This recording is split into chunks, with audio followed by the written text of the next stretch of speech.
서로 강경한 분위기 속에서 화물연대와 국토부의 교섭이 시작이 된 가운데 업무 개시 명령 안건이 내일 국무회의에 오릅니다. 윤석열 대통령이 국무회의를 직접 주재하기로 했는데요. 윤 대통령은 노동 문제는 법과 원칙을 확실히 정립해야 한다고 강조했습니다. 취재기자 연결합니다. 박소정 기자. 네, 정치부입니다. 네, 업무 개시 명령이 이번 국무회의 안건에 들어갈 것인가 관심이었는데 결정이 됐습니다.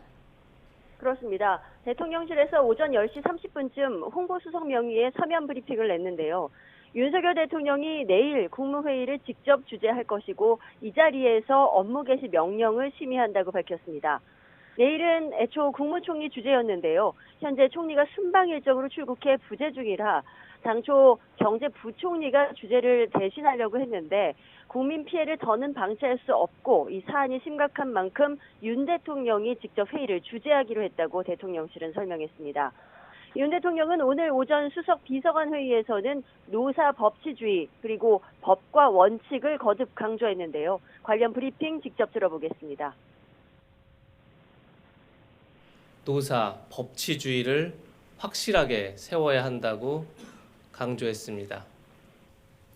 노측의 불법행위든 사측의 불법행위든 법과 원칙을 제대로 세워야 한다는 것이 윤 대통령의 입장입니다. 결국 노동시장 이중 구조의 피해자들을 위해서라도 법과 원칙을 바로 세우는 노사 법치주의가 그 어느 때보다 중요하다고 강조한 것입니다. 이어 윤 대통령은 국민 경제를 볼모로 한 노조의 불법과 폭력은 국민의 일자리를 빼앗는 결과로 이어지며 이로 인해서 피해를 보는 건 노동시장 이중구조에 시달리는 저임금 노동자들이라고도 지적했습니다. 오늘 오후 2시부터 화물연대와 국토부 사이 파업 이후 첫 교섭이 시작됐는데 이런 시점에서 업무 개시 명령 심의를 예고한 건 강한 압박의 의미를 담은 것으로 풀이됩니다.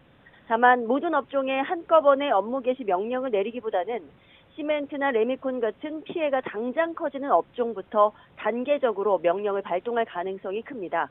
이 명령 발동 시기도 내일 국무회의에서 심의합니다. 일정 기한을 정해서 현장 조사와 업무 개시 명령을 하겠다고 통보한 뒤 국토부 직원이 해당 사업장을 방문해 운송 거부를 확인하면 명령을 내리게 되고 그 다음 날부터 업무 개시 명령이 발효되게 됩니다. 이 업무 개시 명령은 화물연대 노조원들을 강제로 업무에 복귀하도록 하는 것으로 국토부 장관이 국무회의 심의를 거쳐서 발동할 수 있는데요. 만약 이번에 내려진다면 지난 2004년 당시 화물차 운수사업법 개정안에 업무 개시 명령 개념이 도입된 이래 첫 사례가 됩니다. 정부는 명령을 따르지 않으면 법적 조치에 들어간다는 입장인데 이럴 경우 화물연대 측이 법원에 명령 무효를 주장하며 가처분 신청을 제기할 수 있습니다. 법적 다툼에 들어가면 경제 위기 정도와 그 피해를 입증해야 하는 책임이 정부에 있는데 국토부와 산업부는 이런 부분까지 자료를 마련하는 등 실무 준비를 마친 것으로 전해졌습니다. 지금까지 정치부에서 YTN 박소정입니다.